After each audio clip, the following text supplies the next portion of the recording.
nin waxaa la odhan jiray magaciisa qays naag buu aada u jeclaa layla la odhan jiray layla gabadha laakiin boqor baa dhalay isagu laakiin waa miskiin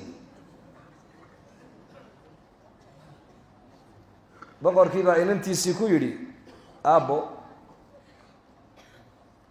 waad qaan gaadhay haddee toole soo kuma dhiso markaabay tiri aabbo ninkaad ii dhisaysid anaa kuu sheegay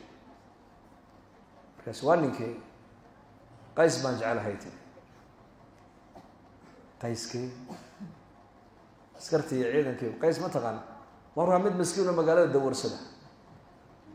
aabba ma adoo ina boqora qays jeclaan buu ku yidhi magaceenni baa biisay buu yidhi waxay tiri ninkaan inaan ahayn anigu guurkiisa uma fadhiya ninkaa mooyaane maxabada beenbeenta iyo maxabada runtan qisada usoo qaatay dhegaysta waa qiso macquulana marka la eego runtii oo caqligal ah oo wax nagu fahamsiinaya innaka gabadhii way weynaatay ninkiina uu iska waashay gabadhii waa loo diiday maogtahay xayraan buu noqday isaguna timo raanuu la baxayo qasriga boqorku ku wareegaa isagoo markaa magaceega ku celcelinaya xataa maalin baa la arkay isagoo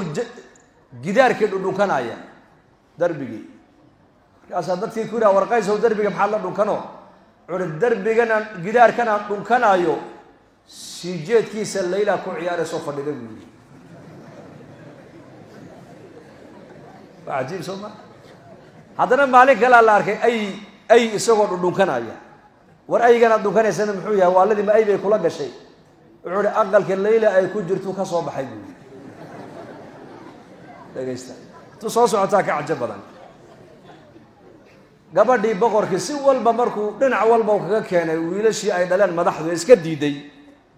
ayaa boqorkii waxaa lagula teliyey marba hadday gabadhani waa tan weynaatee ninkana waalidiisu waali sii dheerba ma ahayn hala dabiibo oo timahana ha laga xiiro aqalka ha la soo geliyo waa nin iska qurux badane ha la dhiso gabadhana ha loo dhiso dhalinyaradii magaalada markaa waxay ogaadeen inuu boqorku rabo inuu qays hadeetoola gabadhu iskaga dhiso boqorkii markaa ciidan buu diro wuxuu yidhi haddaba ninkii qays ahaa soo qaadoo aqalka soo geliya geed uu markaa hoos deganaa waxaa loogu yimiday 20 nin oo qays oo u wada eg dharkiisii bay wada xidheen waa dhalinyaradii markaa dhalinyaradii maadaama ay maqleen boqorku wuxuu damacsan yahay inuu ninkii qays ee waalaa uu gabadhiisa iska siiyo isagoo kale markaa iska soo dhigeen halkii la filayay isaga in loogu tagaayo 20 nuuciisiyaa loogu yimiday markaasuu mid walba leeyahay orde qays waa aniga markaasaa la dawakay waa isku dhar waa isku timo waa isku hadal waa isku gadh si midaad boqorkii baa loo noqdo la yidhi boqorow meeshii nin keliya ma fadhiye 20 baan helay 20 nin oo wada qays ku yahayna anaku garan mayno boqorkii baa inantii u yimid aabbo ninkii 20 buu noqday waxay tirin anaa garan qayskii dhabta ahaa anigaa garanaye nin walba soo qaadoo qol ku xereeya qol baa lagu xerayn qol baa lagu xeraynayaa qol dhagaysta waad maqlaysaan insha allah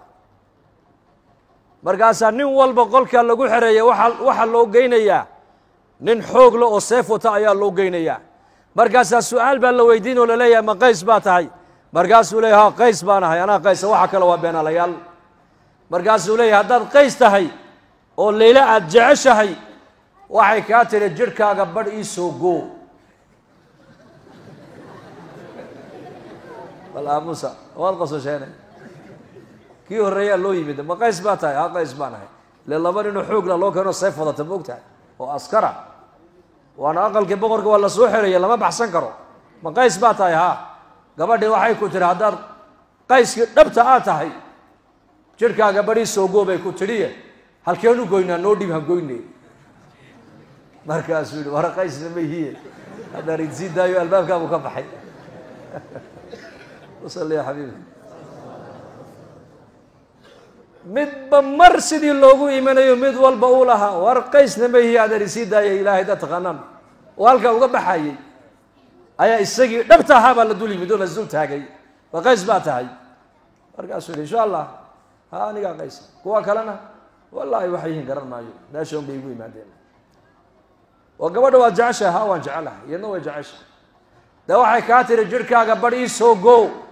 halkeen goynaa noo sheeg wuxuu yidhi ayada ku noqdo ku dhahada